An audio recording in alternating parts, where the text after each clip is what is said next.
마태복음 제27장. 이른 아침 모든 대제사장들과 장로들은 예수님을 죽이기로 합의하였다. 그리고서 그들은 예수님을 묶어서 끌고 가 총독 빌라도에게 넘겼다. 그때 예수님을 팔아넘긴 유다는 예수님에게 사형 선고가 내린 것을 보고 뉘우쳐 은하 30개를 대제사장들과 장로들에게 돌려주며 내가 죄 없는 사람을 죽이려고 팔았으니 정말 큰 죄를 지었소 하였다. 그러자 그들은 그것이 우리와 무슨 상관이 있소? 당신이 알아서 할 일이오 하고 대답하였다. 유다는 그 돈을 성전에 내던지고 나가서 목매달아 자살하였다. 대제사장들은 그 돈을 주어 이 돈은 핏값이므로 성전 금고에 놓을 수는 없다 하고 의논한 후 그 돈으로 토기장이의 밭을 사서 나그네의 묘지로 삼았다. 그래서 사람들은 오늘날까지도 그 밭을 피밭이라고 부른다. 이렇게 해서 예언자 예레미야의 다음과 같은 예언이 이루어졌다. 그들은 이스라엘 백성이 사람의 몸값으로 정한 은하 30개를 받아 주께서 나에게 명령하신 대로 토기장이의 밭을 사는 값으로 주었다. 예수님이 총독 앞에 서시자 총독은 네가 유대인의 왕이냐 하고 물었다.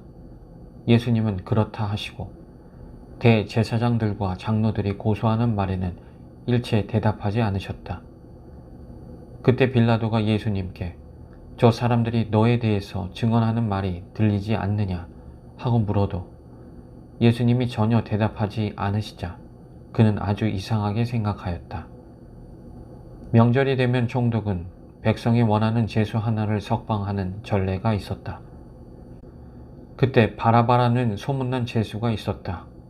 빌라도는 모인 군중들에게 여러분 누구를 놓아줄까요? 바라바요?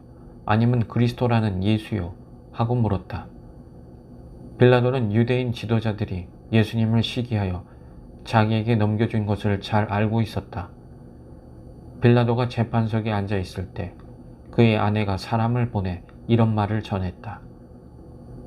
당신은 그 죄 없는 사람에게 상관하지 마세요. 지난밤 꿈에 내가 그 사람 때문에 많은 고통을 받았어요. 그러나 대제사장들과 장로들은 군중들을 설득하여 바라바는 놓아주고 예수님은 죽이라고 요구하라 하였다. 그때 총독이 그들에게 물었다. 여러분, 두 사람 중에 누구를 놓아주었으면 좋겠소? 바라바를 놓아주시오. 그러면 그리스도라는 예수는 어쩌란 말이오? 그들은 모두 대답하였다. 십자가에 못 박으시오. 이유가 무엇이오?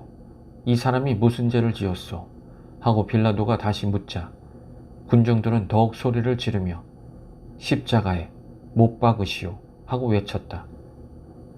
빌라도는 아무 효과도 없는 공연한 짓을 한다는 생각이 들었고 오히려 폭동까지 일어날 것 같아서 물을 떠다가 그들 앞에서 손을 씻고 나는 이 사람의 죽음에 대해서 죄가 없소.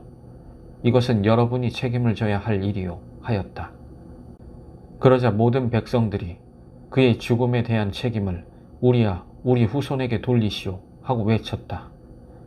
그래서 빌라도는 바라바를 놓아주고 예수님은 채찍질하여 십자가에 못 박게 내어주었다. 군인들은 예수님을 총독의 관저 안에 있는 군 본부로 끌고 가서 온 부대원을 모으고 예수님의 옷을 벗긴 다음 자주색 옷을 입혔다.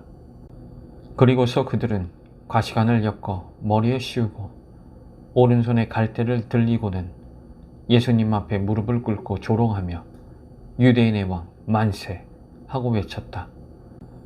그들은 또 예수님께 침을 뱉고 갈대를 빼앗아 때리기도 했다. 그들은 이렇게 예수님을 조롱한 뒤 자주색 옷을 벗기고 예수님의 옷을 다시 입혀서 십자가에 못 박으려고 끌고 나갔다.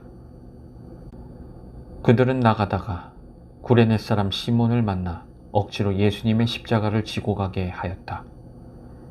그들이 해골토로 알려진 골고다에 와서 쓸개탄 포도주를 예수님께 드리며 마시게 하였으나 예수님은 맛보시고 마시지 않으셨다. 그들은 예수님을 십자가에 못 박고 제비 뽑아 그분의 옷을 나눠 가진 후 거기에 앉아 지키고 있었다. 그리고 그들은 예수님의 머리 위에 이 사람은 유대인의 왕 예수라고 쓴 제패를 붙였다. 그때 예수님과 함께 두 강도도 십자가에 못 박혔는데 하나는 예수님의 오른편에 하나는 왼편에 달렸다.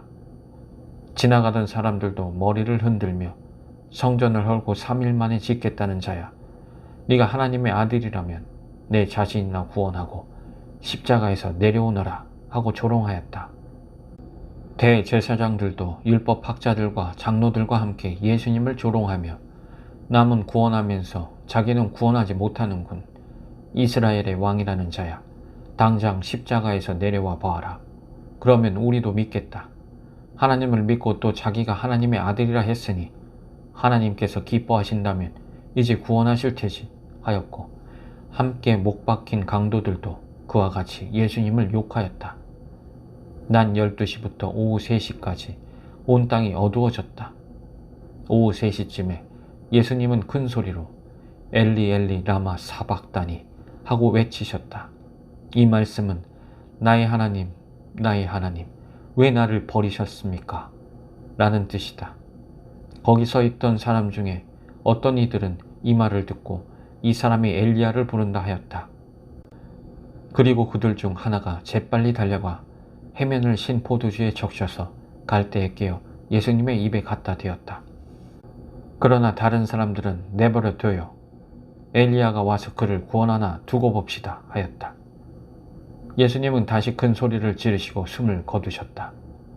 그때 갑자기 성전 휘장이 위에서 아래까지 둘로 찢어지고 땅이 흔들리며 바위가 갈라지고 무덤이 열려 잠자던 많은 성도들이 살아났다.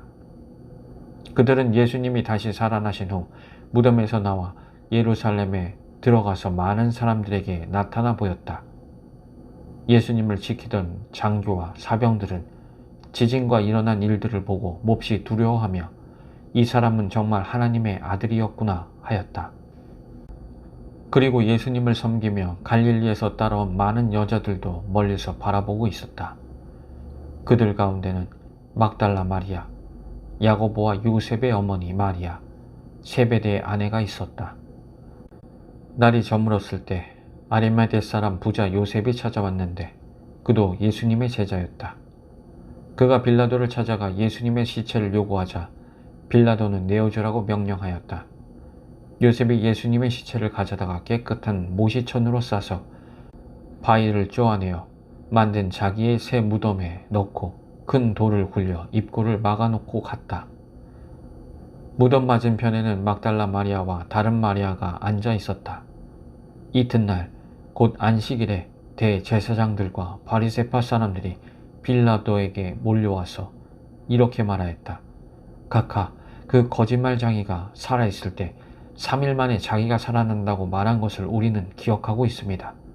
그러니 3일까지는 그 무덤을 잘 지키라고 명령하십시오. 그의 제자들이 시체를 훔쳐다 감춰놓고 사람들에게는 그가 죽은 사람들 가운데서 살아났다고 말할지도 모릅니다. 그렇게 되면 전보다 이 후의 일이 더 어지러워질 것입니다. 빌라도가 그들에게 여러분에게 경계병이 있으니 데리고 가서 할 수 있는 데까지 잘 지키시오 하자 그들은 가서 무덤을 단단히 막아 돌에 복인하고 경계병을 배치하여 무덤을 안전하게 지키게 하였다.